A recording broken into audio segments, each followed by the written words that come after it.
Alors, est-ce que vous avez envie de partager avec nous un souvenir de conférence, soit un souvenir particulièrement magique ou bien un souvenir calamiteux, quelque chose peut-être qui aurait pu vous dégoûter de l'exercice de la conférence? Ah, des souvenirs, j'en ai beaucoup. Alors d'abord, je vais vous raconter une histoire, puisqu'on est dans le storytelling. Il y a quelques années, je fais une conférence, et pour la première fois, j'ai mon papa et ma maman qui sont au premier rang. Ça faisait des années qu'ils m'entendaient parler de conférences, et un jour, ils me disent « mais on t'a jamais vu ». Et quelques jours plus tard, j'avais une conférence ouverte au public, et je les ai invités. Et je vois mon père et ma mère au premier rang, et là tout à coup, je suis pris d'un accès de panique. Je sais que le regard qu'ils portent sur moi, le jugement qu'ils vont pouvoir porter va se jouer sur 1 heure de représentation et que leur regard sera quasi définitif. Et tout à coup, je suis pris de panique, je ne me souviens même plus du titre de ma conférence. Je ne me souviens plus de rien, j'ai un blanc qui s'installe, et plus je panique, plus je me regarde paniquer, et plus je panique, et je sens les secondes qui se déroulent, et je vois mes parents s'enfoncer dans le fauteuil en train de se dire « mais c'est ça notre fils ?» Donc c'est terrible, et là je me retourne vers l'écran et je vois le titre de ma conférence. Et ça m'a rappelé ce que je devais raconter, ça a été un peu laborieux au départ, et puis finalement ça s'est très bien passé. Mais ça a été la minute la plus longue de ma vie. Mais j'ai une autre anecdote beaucoup plus douloureuse à vous raconter, Marielle, et qui ne m'a pas touché. Ça me permettra de vous faire passer 2-3 messages sur ce que c'est que ce métier de conférencier. Il y a quelques mois, j'anime une conférence en Italie pour un constructeur automobile. Et juste avant moi, il y avait un conférencier qui intervenait sur les réseaux sociaux. Et il démarre sa conférence et il montre quelques slides sur l'importance d'être sur les réseaux sociaux, qu'est-ce que représente aujourd'hui Facebook, Twitter. Au bout de 10 minutes, le président de l'entreprise monte sur scène et il s'adresse au conférencier en lui disant « Monsieur, vous avez dans votre auditoire que des chefs d'entreprise, tout le monde sait ce que vous êtes en train de nous raconter, vous êtes incompétent. Donc vous reprenez vos affaires, votre avion, vous retournez en France, on ne payera pas votre facture. » Et c'était cruel. Moi j'étais en coulisses, j'en avais mal au ventre pour ce jeune garçon, mais qui a cru que une formation et une conférence c'était la même chose. Une conférence ce n'est pas une formation.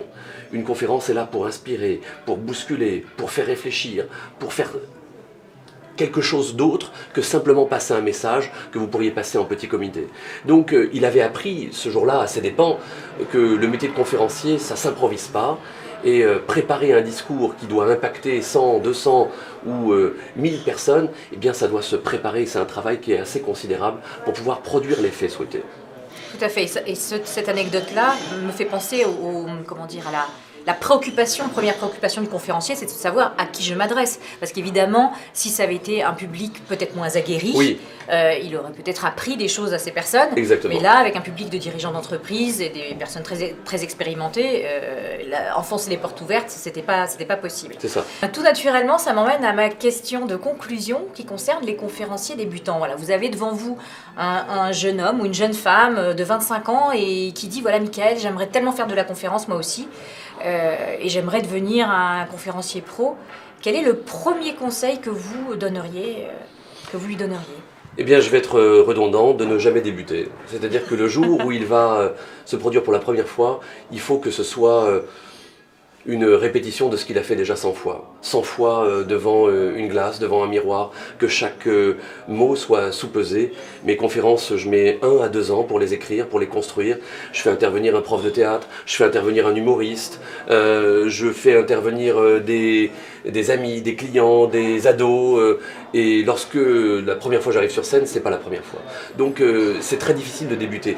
Vous savez, Marielle, ce métier est très exigeant parce que, encore une fois, quand vous avez face à vous 300 personnes qui vous donnent 1 heure de leur temps, et donc souvent une journée, parce que les professionnels en entreprise, quand ils s'arrêtent de bosser pendant une heure pour vous écouter, en général il y a 3 heures de train avant, et puis il y en a après, il y a de l'avion, donc ils consacrent une journée. Il ne faut pas les décevoir, il faut leur offrir quelque chose qui soit, encore une fois, de l'ordre du spectaculaire.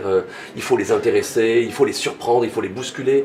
C'est tous ces mots que j'arrête pas de scander, mais parce que c'est une vérité. Aujourd'hui, il y a trop d'informations sur Internet. On a des milliers de sites Internet, de blogueurs, de publicités qui nous informent. Donc on ne peut pas se contenter simplement d'informer, de donner juste de l'information. Il faut faire vivre un spectacle, il faut faire vivre une émotion.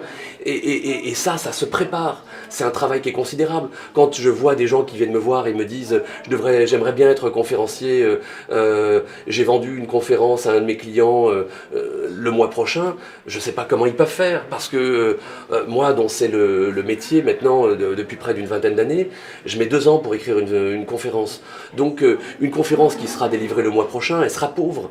Il faut du temps pour que ça sédimente, pour enrichir le texte, pour trouver les bonnes anecdotes, le bon message. Il faut du temps. Alors il y a quelques personnes de génie, mais de la même manière que vous avez Victor Hugo. Mais quand on n'est pas Victor Hugo, ce qui est mon cas, eh bien, il faut compenser par beaucoup de travail. Eh bien, merci beaucoup, Michael Aguilar, pour la Merci. qualité de ce que vous avez partagé avec nous. Donc, on retiendra 2 choses. Moi, je retiendrai 2 choses qui me paraissent évidentes de tout ce que vous nous avez dit. C'est 2 mots, exigence et passion. Pour les personnes qui ont envie d'en savoir un petit peu plus sur votre actualité, eh bien, il y a votre site, michaelaguilar.fr. Et encore merci et à très bientôt. Merci Marielle. Au revoir.